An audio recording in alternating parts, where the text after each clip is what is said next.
Bueno, compañeros y compañeras, primero agradecer la invitación, agradecer a la Internacional de la Construcción y la Madera, con la que hemos compartido intercambios de experiencias y luchas, a los compañeros de la Federación de Trabajadores de la Construcción Civil, que nos une una historia también de ideas, de sacrificios y de causas común, y ayudarnos a pensar juntos temas estratégicos, temas de largo aliento. Hay la mejor tradición del movimiento obrero mundial es aquella que nos permite dar la batalla por lo inmediato y simultáneamente que damos la batalla por lo inmediato, pensar temas poner luces largas, de larga duración.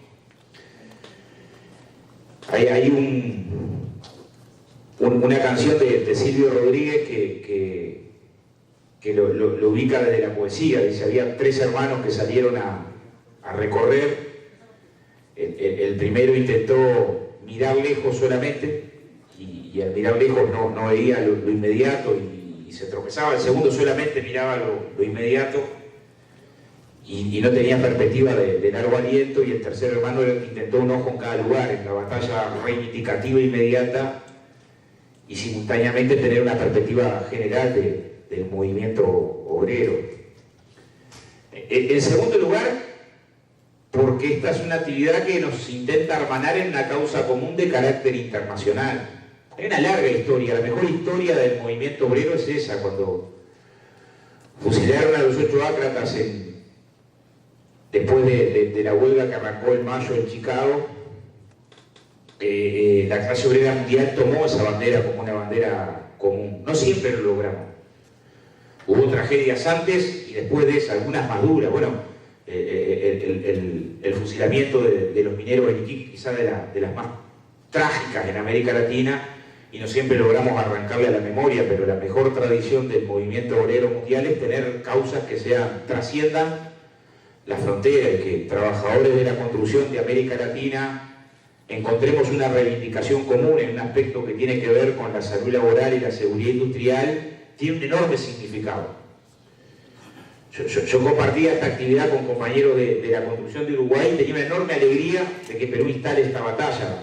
Y la conquista en Perú será parte de nuestra conquista. Voy a explicar algunas de las experiencias de cuáles fueron las dificultades de la concreción de esta batalla en el Uruguay.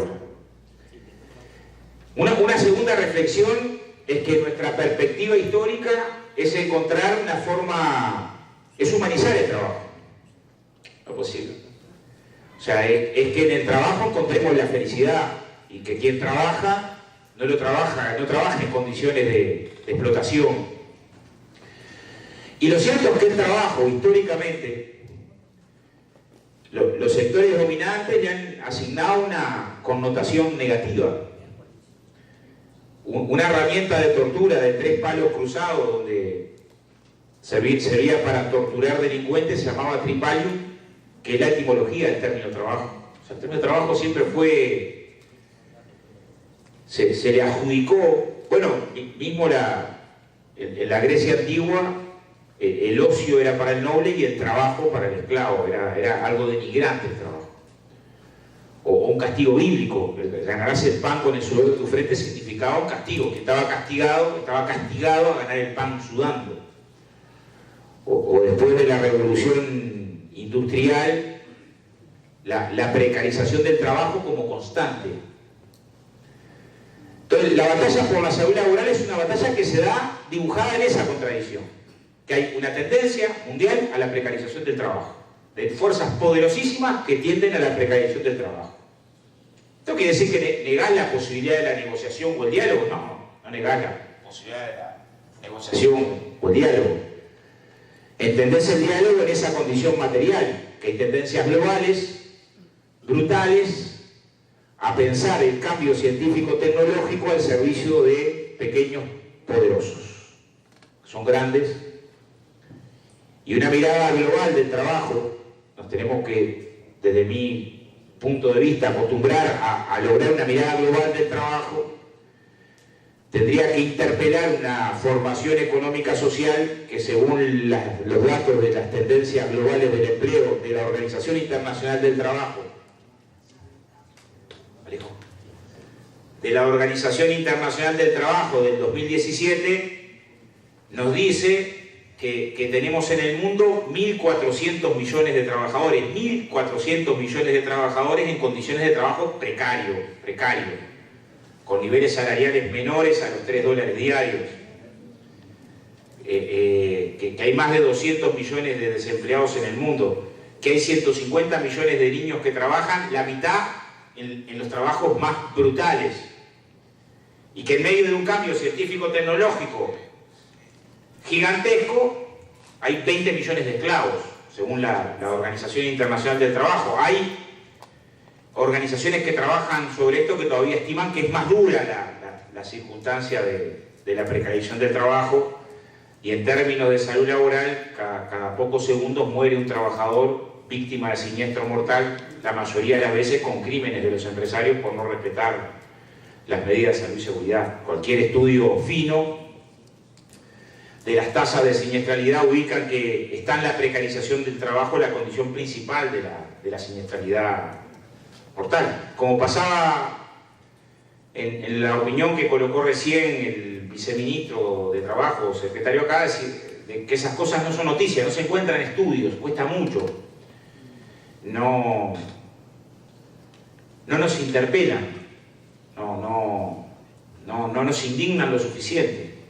Es curioso, pero las condiciones de pauparización del trabajo brutales a escala global y muy duras en América Latina, que es muy tristemente para nosotros el continente con peor distribución de la riqueza del mundo, tienen la precarización del trabajo un componente central.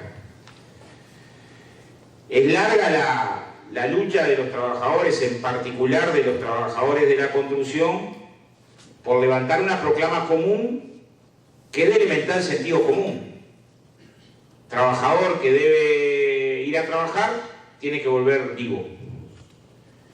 Y un trabajador que es un padre, que tiene rostro, que tiene hijos, que tiene amigos, no tiene por qué arriesgar su vida en el trabajo ni hipotecar su salud en el trabajo. Es de elemental sentido común. Pero esto que es de elemental sentido común, que es una reivindicación que por lo obvia no debiera costar mucho esfuerzo, como está naturalizado que el trabajador de la construcción necesariamente tiene que arriesgar su vida en el trabajo y por ahí se muere, y se adjudica la muerte del trabajador de la construcción al azar, a la casualidad o al destino, a la mala suerte que tuvo, porque estaba para él el accidente. Yo no decía, estaba para él el accidente. Y sí, cuando se organiza el trabajo precarizando, no generando implementos, no generando prevención, generando una cultura que hipoteca la vida, que desprecia la vida.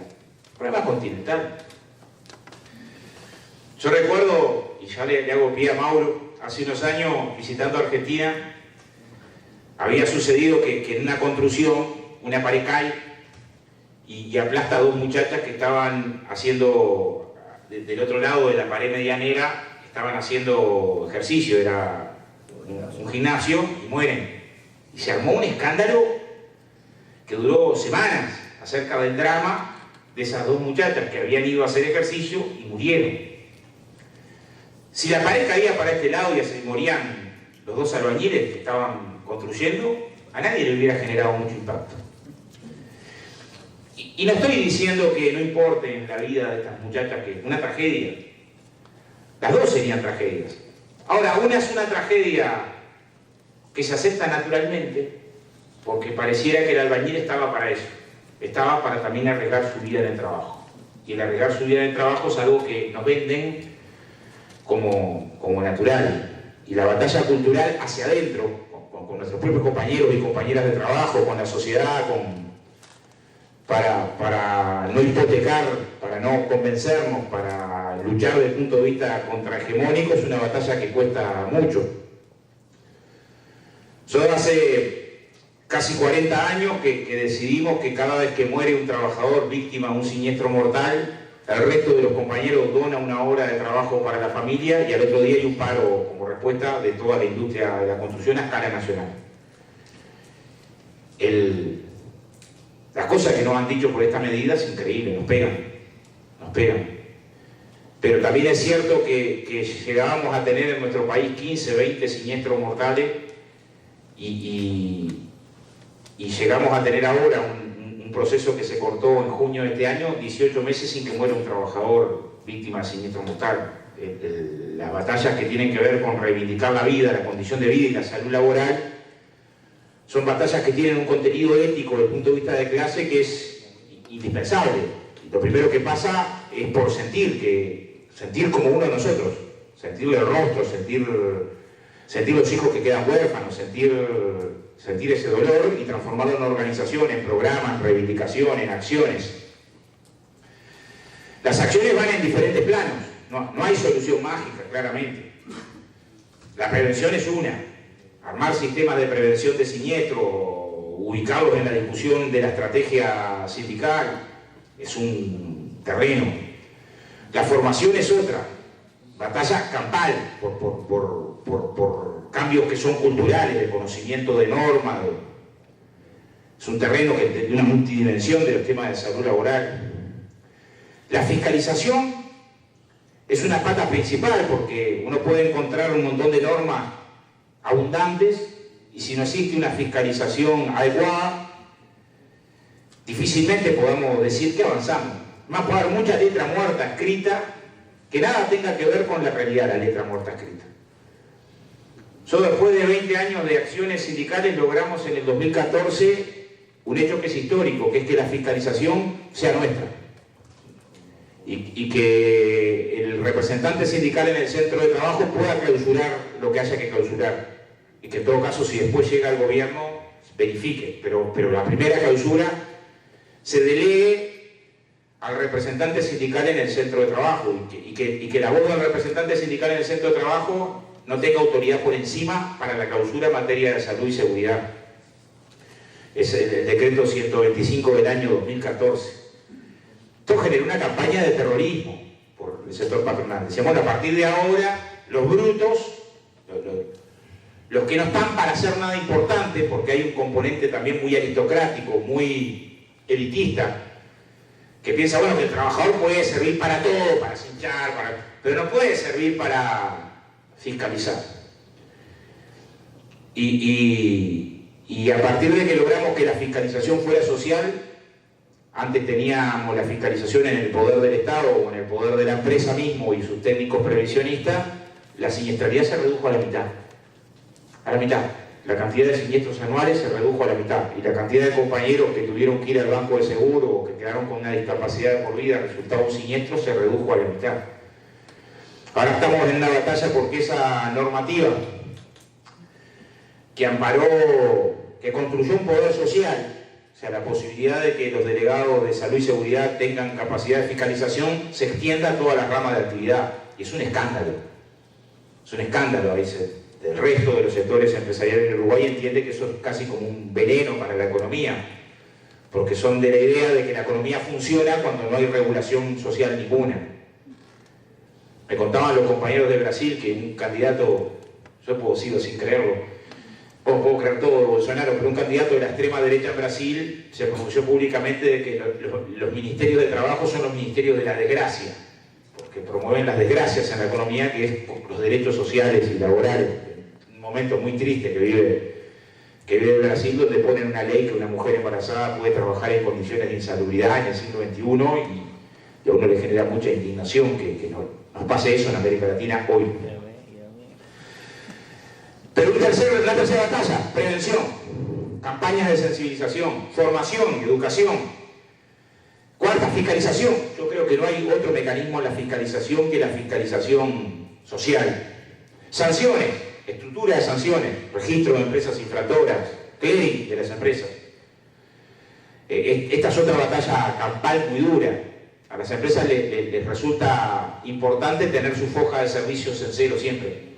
A la hora de participar en licitaciones públicas, a la hora de que arreglen con multa, cuando mucho sin multa aún, pero es un elemento cuarto central. Quinto central, para abordar el tema de la salud laboral, las responsabilidades penales. En casi toda América Latina, si uno repasa, cuando hay un siniestro laboral grave que fue provocado por negligencia patronal, existen normas como para que el empresario pague penalmente. Casi toda América Latina. En casi ninguna parte de América Latina pagan penalmente. O sea, existe la norma, ¿no?, que puede establecer homicidio culposo cuando el siniestro laboral es provocado por negligencia empresarial. Pero existe una justicia que tiene una mirada clasista y que no aborda estos temas. En Uruguay nos pasa igual, tenemos normas y hemos avanzado en normas aún más allá del siniestro mortal. La última en el 2014 fue de establecer el delito de peligro, que es cuando, creo que lo mejor en términos de comparación internacional, como existe en España o en Alemania, que si una empresa pone en peligro a un trabajador, aunque el siniestro laboral no ocurra, vaya si ahí tiene un elemento de prevención, comete un delito, porque pone en peligro su vida sin necesidad de ponerla en peligro. Y no hay que esperar a que el trabajador muera para que exista responsabilidad penal. Esto generó un escándalo. Creo que Jaime estaba por Uruguay cuando... Jaime, que está por allá. Y Nilton también, cuando logramos aprobar esta norma en el Parlamento. Y hoy estamos en un tercer capítulo que tiene que ver con crear una fiscalía especializada en los temas de salud laboral. Los países que tienen esto logran una tasa de condena de arriba del 60%, en regiones de España.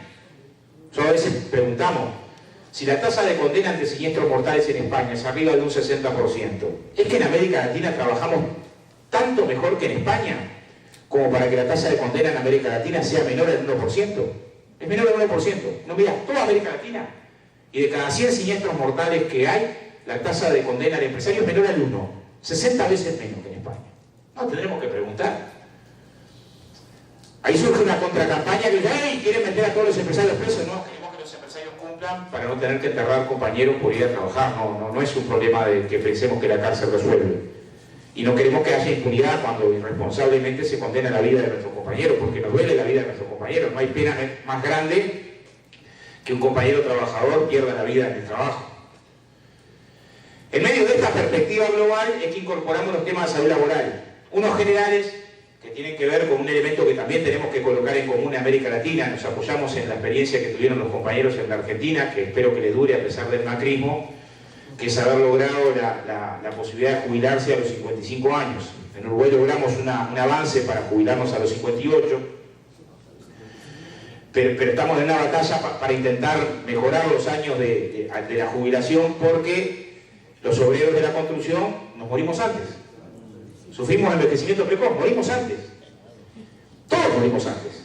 Y morimos antes porque el trabajo en la construcción nos revienta. Y nosotros que pensamos la seguridad como un derecho humano fundamental, tiene que pensarse la seguridad social en función del individuo, no en función de los déficits y de los costos. Sin embargo, es tan irracional el sistema económico en el que estamos, en el que por un lado nos dice cambio científico-tecnológico bestial que hace que produzcamos mucho más en menos tiempo, y a la vez vas a tener que trabajar más tiempo para jubilarte para poder financiar la seguridad social sin que haya costos para quien produce y se apropia de la riqueza que el cambio científico-tecnológico genera. Parece mentira que nos digan esto. O sea, el cambio científico-tecnológico que tendría que generar en el mundo una gran batalla por la reducción de la jornada laboral sin pérdida de salario, a los efectos de que ese cambio científico-tecnológico sea al servicio de la humanidad y la economía al servicio de la humanidad. Es tan intensa la propaganda que por lo menos en mi país, cada vez que se habla de cambio científico-tecnológico dicen van a perder empleo. No es van a poder trabajar menos horas, festejen. No, van a perder empleo porque irremediablemente parece que tiene que estar ese cambio científico-tecnológico al servicio de pequeñas corporaciones en un mundo donde 8 personas tienen la misma riqueza que la mitad de la población mundial y donde producimos alimentos para 12.000 millones de seres humanos, pero hay 20.000 niños que mueren por día de hambre o enfermedades curables según la UNICEF, de drama. En ese marco hay una discusión, la salud en el trabajo. No solamente la seguridad industrial, que es lo más visible, pues cuando el trabajador se mata, la salud en el trabajo.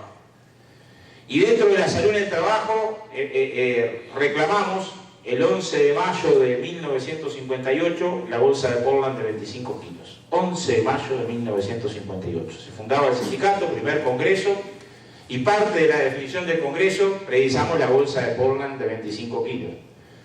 Pasaron 50 años. O sea, entre la reivindicación unánime de ese congreso de ese domingo y la bolsa que salió de 25 kilos, pasaron 50 años. Y pasaron 50 años de mucho diálogo social. Nosotros somos un sindicato del diálogo social. O sea, nuestros compañeros tienen arreglo odontológico subsidiado, 2/3 del pago del arreglo odontológico por un convenio de diálogo social. Los hijos de nuestros compañeros tienen una beca cuando hacen estudios terciarios por diálogo social. Hay préstamos en materiales subsidiados para el arreglo de la casa, que es una de las formas que instalamos para romper esa vieja consigna de construimos castillos y vivimos en chozas, porque lo acordamos en el diálogo social. Acceso a la cultura, o ser útiles escolares, o por diálogo social, o formación profesional por diálogo social. No escondemos el diálogo social, pero el diálogo social en general refleja las correlaciones de fuerzas que existen. Y si estás organizado y tenés fuerza, avanzás en el diálogo, y si no estás organizado y no tenés fuerza, no hay diálogo ninguno. Sinceramente, no conozco resultados de diálogo social con sindicatos débiles, maltrechos o hechos paté. Es contradictorio, pero es una contradicción dialéctica, de síntesis, no antagónica. Y implica para nosotros pensar la democracia en todas las líneas, pensar la democracia en el sentido de la posibilidad de votar cada 5 años como un elemento de la democracia, pero también es democracia cuando un trabajador no tiene que chupar tóxicos en el trabajo, cuando un trabajador no se lo fumiga, cuando no está sometido a esfuerzos que son brutales, cuando está en condiciones de tener que ser preso del miedo de la represión, cuando puede organizarse y reclamar sus derechos. O sea, sindicatos fuertes es más democracia. Por más que las campañas contra los sindicatos son de una ferocidad radical, sobre todo en este momento de restauración neoliberal en América Latina. Pero bueno, se instaló el debate de la bolsa de Portland de 25 kilos. Las recomendaciones de la Organización Mundial de la Salud fueron a favor. Logramos con la Cátedra de la Salud Ocupacional demostrar en términos precisos que las dificultades, un componente principal, se puede analizar globalmente la postura, pero un componente principal de las dificultades de aplastamiento de vértebra, compañeros y otros, tenía que ver con las cargas. Logramos campaña de sensibilización y fuimos a una batalla general en nuestro país que tenía que ver con el saco de cemento de 25 kilos, que se plasmó en una ley que obligaba a las empresas a esto en el año 2006. Y ninguna empresa cumplió con esto en el año 2006 cuando la ley las obligó. Ninguna. La ley además no establecía sanciones, entonces la disposición de las cargas era general.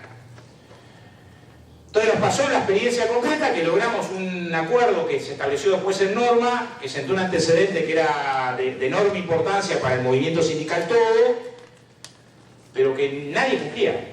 La bolsa de harina, 65 kilos en Uruguay. Yo fui panadero de niño.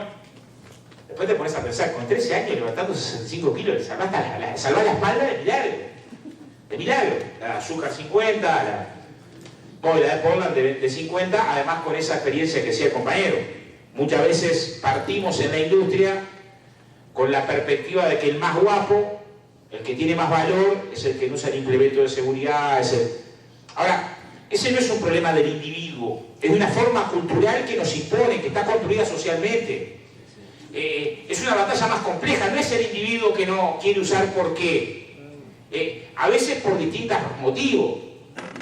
Cuando vos vas a levantar una pared de ladrillo y tenés que, entre los dos, hubo uno que puso cabo de vida, armó descriptivo andamio, se enganchó, y el otro no hizo nada, y el primer echado es el que exigió todos los implementos. También va generando una lógica desde el punto de vista de la organización del trabajo que después tiene una respuesta cultural más en una rama de actividad con un vínculo episódico con el trabajo. También que la mayoría de nosotros venimos del medio rural, por lo menos en Uruguay es así, creo que no, en casi toda América Latina venimos del trabajo en las quintas, de trabajar descalzo atrás de una zorra cargando cajones, implica que te formás de determinada manera y el cambio cultural cuesta mucho más. No siempre entendemos que no tenemos otra espalda donde comprar, no tenemos revancha cuando perdemos una vista. Pero lanzamos una ofensiva a partir de la norma en la construcción, lanzamos una ofensiva, nos costó muchísimas movilizaciones después. Se puede haber acordado, nos costó muchísimas movilizaciones, y uno de los problemas estaba en la región. Uruguay la mitad del Portland que produce lo exporta, y una de las dificultades para organizar la producción, se me hace, exporto a Brasil, exporto a Argentina, tengo que seguir exportando a 50 kilos porque no me aceptan de otra manera, entonces tengo que ir a un proceso de reingeniería complicado, en el sentido de que tendría que distribuir, bueno, si el hombre llegó a la luna no puede ser que no tengas posibilidad de armar un sistema donde la exportación sea para una y la importación sea para otra. Pero tuvimos un trancazo cada vez más duro. No nos desataba nadie ese trancazo. Y no nos desataba nadie hasta que decidimos hacer las bolsas de 25 kilos nosotros. Entonces no se descargó más una de 50. Y ya decíamos, la partíamos a la mitad, la abríamos en 2 bolsas de nylon y bajamos de ese. Y tuvimos así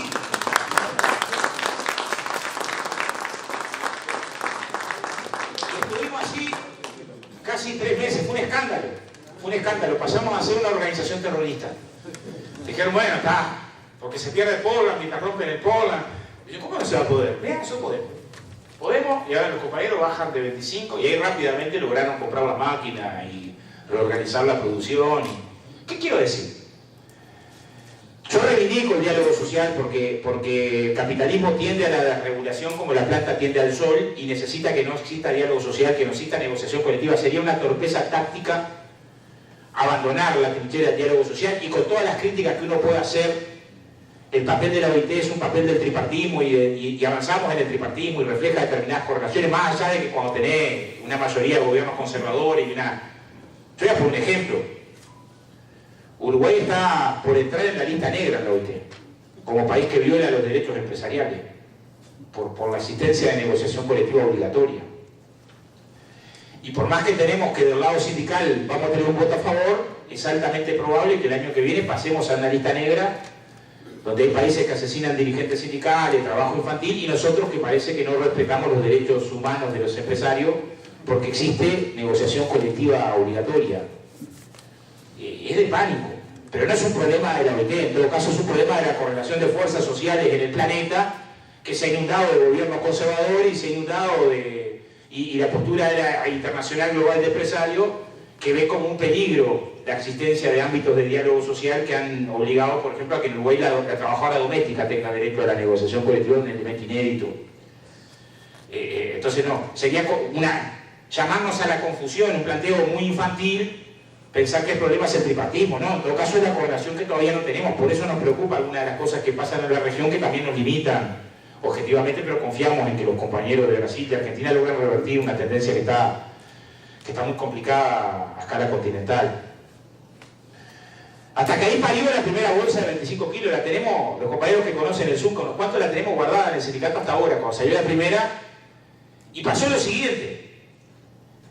Este proceso del 2006 al 2008, donde estuvimos 24 meses luchando por la bolsa de 25 kilos, nos hizo bien. Porque se imaginan que después de eso no había un trabajador que se cargara 2 de 25 en el hombro ni que lo ataran, porque se había estado 24 meses luchando para que apareciera la bolsa de 25, cosa que si hubiera resuelto de manera administrativa, capaz que hubiéramos tenido problemas. O sea, si hubiera aparecido la bolsa sin que estuviera acá la lucha social que conquista ese derecho, capaz que tendríamos abajo una enorme discusión para que los compañeros entendieran, que nosotros mismos entendiéramos la importancia que tenía el saco de cemento, y paso posterior nos pusimos a pelear. Todavía en Uruguay no están los 25 kilos para todas las ramas de actividad, a pesar que la ley es del 2006. Todavía tenemos, bueno, recién la de azúcar este año pasado pasó a estar de 25 y todavía la de harina está por rebelde en términos de acoplarse, lo que también implica que entre la norma y la realidad, entre medio tiene que estar la capacidad de la organización, de la fuerza social de los trabajadores, que es la que en última instancia nos va a garantizar todo. ¿Quiere decir que se desprecian los ámbitos institucionales los que puedan avanzar? No. No, si nosotros nos importa tener un Ministerio de Trabajo, no es para nosotros el Ministerio de la Desgracia, nos importa tener ámbitos tripartitos, nos importa que lugares donde podamos amplificar las denuncias de lo social y dar una batalla global que tiene un elemento central, colocar una perspectiva humanizadora del trabajo. No va a ser sin los trabajadores que se va a construir una sociedad que se piense con más justicia y con más solidaridad. No va a ser, entre otras cosas, porque los trabajadores, y en particular los trabajadores de la construcción, tenemos escuelas de solidaridad magníficas, magníficas. Yo hace 25 años ya que entré a la construcción,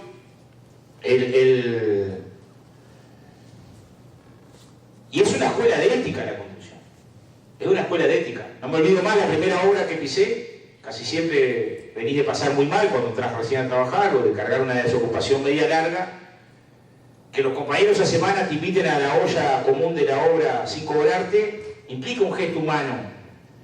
Que esa semana te presten herramientas o te faciliten, es un gesto humano.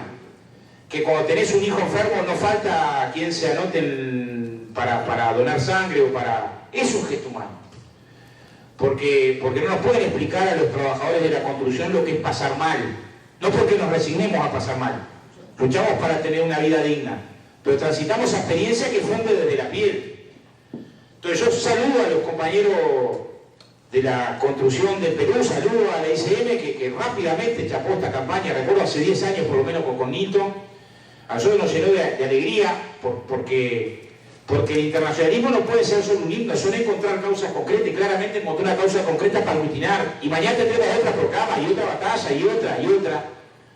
Y nos ayuda a entender. Hay un poeta de mi patria que sostiene que el planeta se achica y el idioma crece cuando el hombre comprende sus intereses, y un poco es eso, es sentirnos primero que nada como trabajadores y que no nos dividan por límite de bandera, porque el límite que más nos importa es entre el que trabaja y el que vive del trabajo ajeno. Es ahí donde uno tiene que entender la forma en la que la sociedad se organiza. Así que sepan que van a encontrar con el SUNC una aliada para esto, en lo que sea, en difundir la campaña, en las acciones generales que tengamos que hacer, en las movilizaciones que tengamos que acompañar, porque también somos de los que creemos que las luchas construyen identidades, que son las que en definitiva terminan haciendo posible la causa de un mundo distinto, donde se haga posible alguna vieja consigna. Hace casi 20 años íbamos al Foro Social Mundial, un grupo de jóvenes militantes sindicales, con una bandera que decía: no más niños con hambre en América Latina. Y sin embargo pasan los años y tenemos que seguir levantando vieja bandera. Ojalá construyamos una realidad que sea distinta a esta, y entre medio de la lucha que la construya nos haga más hermanos que nunca. Muchas gracias.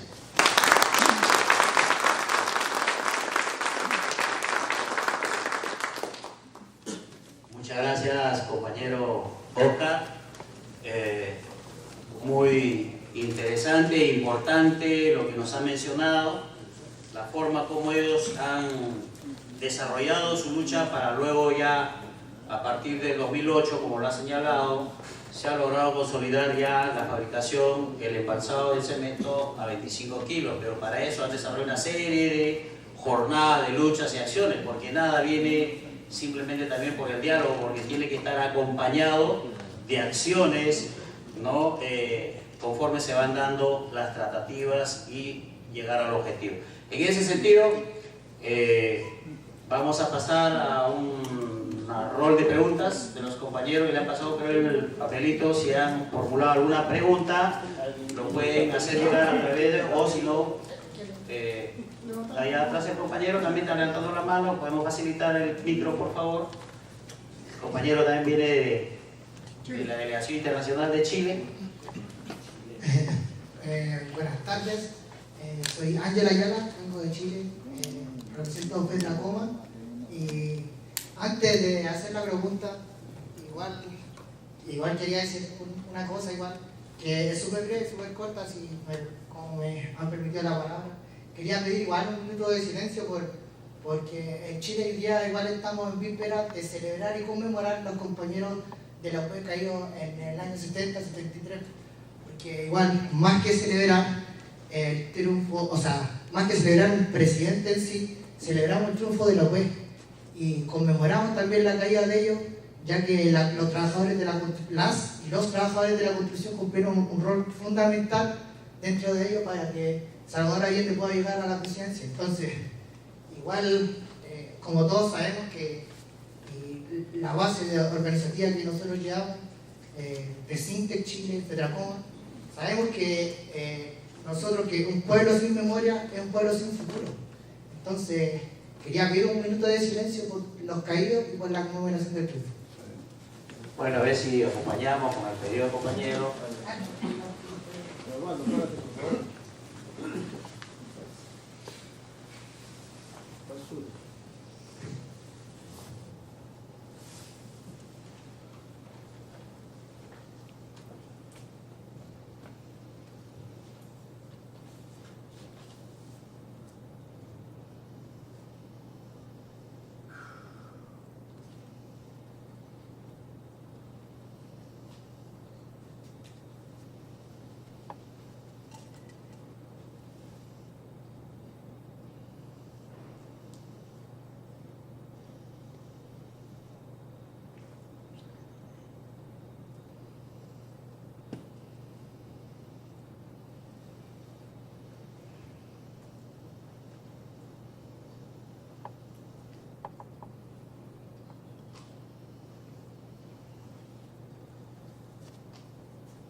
Gracias.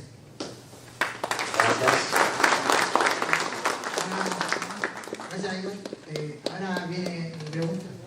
Como usted dijo que también hay trabajadores, y todos sabemos que trabajan en el área informal, o sea, no en el área informal, que no está dentro del trabajo regularizado por el Estado ni por el empresario. La ley de los 25 kilos viene igual a responder a un negocio que igual se puede transformar en un negocio empresarial que pueda afectar a los que trabajan fuera del rubro formal. Porque al dividir ese saco de 50 kilos, ahora que cuesta 25, quería saber si el precio bajó de los 25 kilos a la bolsa de 50 kilos, porque al dividirlo en dos, queda en el mismo precio de la bolsa de 50 kilos al dividirlo en dos, o el precio de 25 kilos es más alto aún dividiendo las bolsas. No sé si lo voy a entender. Y si afecta, por ejemplo, porque al subir el cemento, dividirlo en 25 kilos debe afectar la parte donde la producción de trabajador que trabaja fuera normal por el costo que tendría la construcción de esto. A ver si hay otra pregunta para que el compañero vaya tomando nota y luego dar la respuesta. ¿Alguna otra pregunta, compañeros, compañera? Bueno, una pregunta. Me gustaría saber si... Me gustaría saber si cómo fue en Uruguay. Esta ley es de 2006, há mucho tiempo. Y si ahora las empresas las obedecen y si otros sectores económicos también fueron abrangidos por esta ley. ¿Alguna otra pregunta? Compañero Bius, Sindicato de Lima. Muy buenas tardes, creo que es una de las 12 a todos los concurrentes. Más que una pregunta, un reconocimiento al expositor, al amigo de Uruguay. Se han logrado, previa jornada de lucha, muchas conquistas que nos dan como una lección a toda Latinoamérica. Y desde ya, en el nombre del Sindicato de Lima, reconocemos toda una trayectoria que se ha venido desarrollando en su país y los logros que se han conseguido. Son un punto a seguir. Y como lo decía el compañero de Chile, definitivamente, pues, en su exposición, seguramente empezamos esta tarea, empezamos esta jornada de lucha, porque así la vamos a tratar nosotros como una jornada de lucha que se inicia hoy día en esta ceremonia, lanzando esta campaña de 25 kilos no más en el gremio de la construcción, y que como un factor, en todo caso multiplicador, va a tener que irse desarrollando a otros gremios.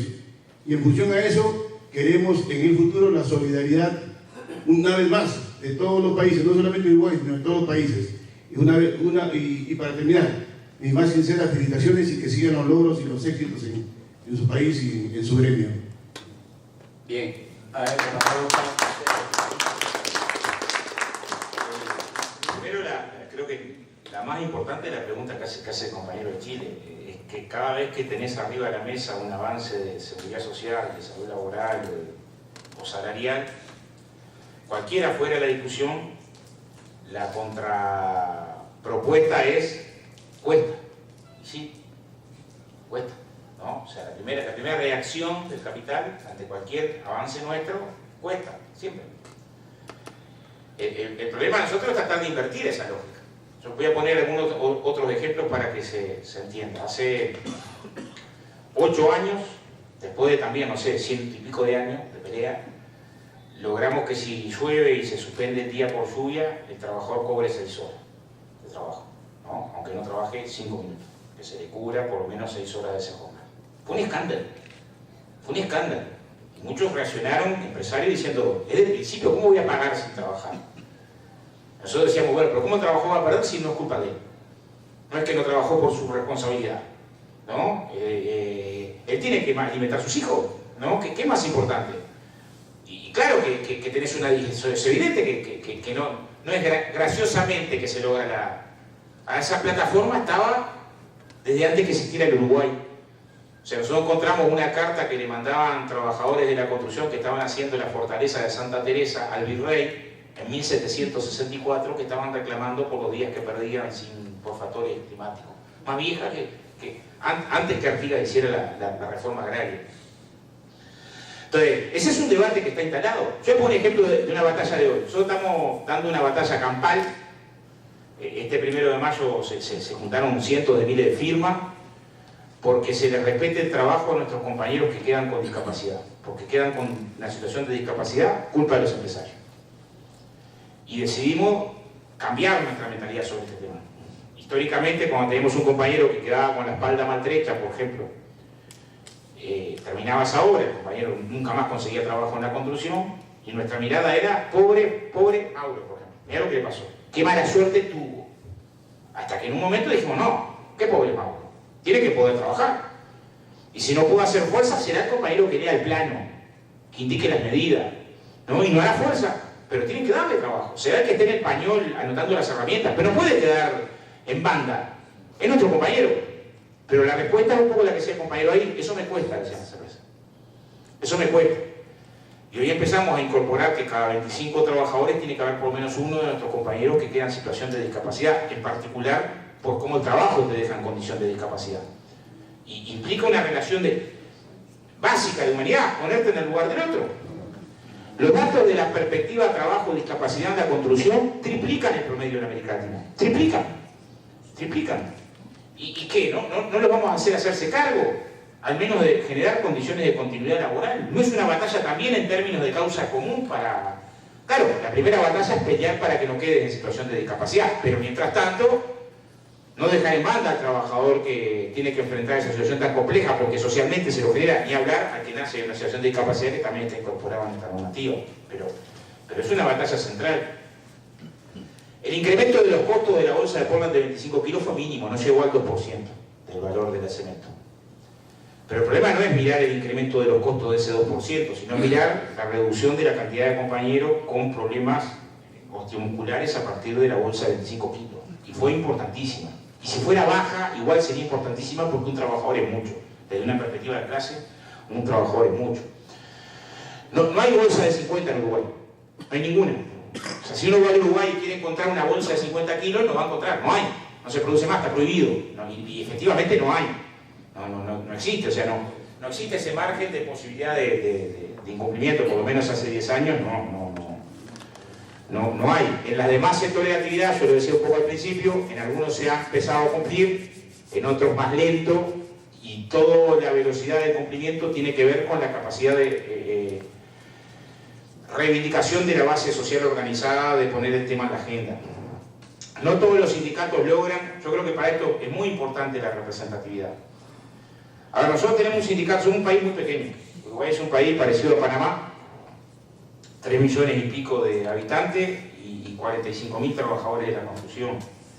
Es un país pequeño, pero hay un paro en Uruguay y no hay una obra trabajando en todo el país, no encontrás una. Y la cantidad de trabajadores afiliados supera los 35.000. O sea, la tasa de sindicalización es muy fuerte. Las elecciones sindicales con voto secreto y directo votan arriba de 30.000 trabajadores en las elecciones. Votan más trabajadores de la construcción en proporción, eligiendo la dirección del sindicato. Por un ejemplo, el año que viene va a haber elecciones en Uruguay nacionales. Las primeras no son obligatorias. Cuando no son obligatorias vota un 40% de la población. En la construcción vota un 70% de los trabajadores cuando hay elecciones para elegir su sindicato. Es eso lo que te da una perspectiva distinta. El sistema de aporte unificado que existe en Uruguay nos ayuda mucho a combatir la informalidad, porque obliga al propietario de la obra a hacerse cargo de los aportes. Y una construcción en Uruguay no se puede vender si no tiene los aportes al día. O sea, al momento de la compra-venta, si los jornales de esa obra no estuvieron registrados, esa obra no se puede vender. Entonces se generó un mecanismo que contribuye fuertemente al combate a la informalidad, sobre todo en obras medianas y grandes, muy difícil, porque si no, al momento de la compra-venta, el empresario tiene que hacer todos los aportes juntos de los jornales que se hubieran hecho en esa obra.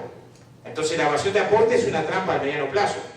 Salvo que tengas una casa para vos mismo, pero para el mercado inmobiliario está muy limitada la posibilidad de evasión, porque existe un sistema que coloca un sistema que ha sido combatido brutalmente en las últimas décadas. Los sectores que quieren desregularlo lo confrontan, pero que también está bueno, es positivo en términos de perspectiva común. Si el empresario a la hora de vender los aportes tiene que regularizar todos los aportes al vender la obra o alquilarla, tiene que regularizar todos los aportes de la construcción, el componente de estafar a los trabajadores, que también debiera ser un delito por la evasión de aporte, es un negocio muy a corto plazo. Entonces limita mucho la posibilidad de ensanche de la evasión. De hecho, el sistema de aporte unificado generó un componente que redujo la informalidad a una tercera parte de lo que era antes del sistema de aporte unificado. Creo que también ahí hay normativas que está bueno mirar, así como nosotros queremos copiar a los compañeros de la Argentina la posibilidad de jubilarse a los 55 años, o hemos trabajado con ellos que tienen una experiencia de mayor desarrollo en el tema de formación profesional. A veces está bueno que estos eventos sirvan para intercambiarnos las experiencias de lo mejor que hay en cada país, porque en definitiva también nos hace entender que es posible tal o cual cosa. Pero bueno, un poco por ahí las respuestas. Gracias.